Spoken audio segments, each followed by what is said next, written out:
ఏమే అయిందా? అయ్యిందండి. ఏంటి పొద్దున్న 10ంటికి వెళ్దాం అన్నావు, ఇప్పుడు ఎంత అయింది? 1 గంట అవుతుంది. ఇప్పుడు వెళ్తాము, ఎప్పుడు వస్తాం? అయిపోద్దండి. ఇంట్లో పనులన్నీ చక్కబెట్టినాడికి ఈ టైం అయ్యింది. అయిపోతుంది కానీ ఒక్క 5 నిమిషాలండి.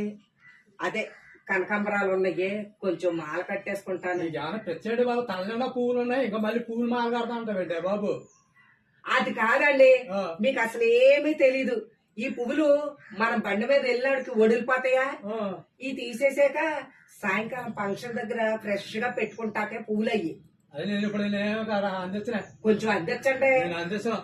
వెళ్తే నువ్వు వస్తున్నారు, వెళ్ళు, నేను రానైతే. సరేనా? ఆ. అందించకపోతే కనుక సర్లే నేనే వెళ్తాను. ఆ. నేను ఇప్పుడు వెళ్ళానంటే కనుక సాయంకాలం తిరిగి రాను, రేపొద్దున్నే వస్తాను. అయితే ఏం చేస్తాం? నడు, అందించే వెళ్తాం, ఇద్దరు వెళ్దాం, నేనే వెళ్తాను. సరే, అది అలా రా దారికి. ఏమే ఇప్పుడు కంటాగా బాబు ఈ పువ్వులు అనేది నా జబ్బలు అడిపోయేలా ఉన్నాయి, అందిస్తాను. ఇప్పటికి మొత్తం తీసి రమ్మంటావు, ఏత్తావు నా వస్తే, దానికి నీరు పోయమంటావు, నీరు పోతావు నా వస్తే, పువ్వులు కోసి రమ్మంటావు, ఇప్పుడు మళ్ళీ లాస్ట్కి అందిస్తాం కూడా నా వస్తే. నువ్వు పెట్టుకుంటాం వరకేనండి. పూల్లో ఎవరి దిష్టో తగిలిద్దా అని అనుకుంటున్నాను కానీ నీ మొక్కలకే పువ్వులకి నీ దిష్టే తగిలేలాగా ఉంది. నాది ఇష్టం తాగలదు. మరి కొత్త పువ్వులు అందించు అంటుంటే ఈ కథ అంతా చదువుకొస్తావేంటి?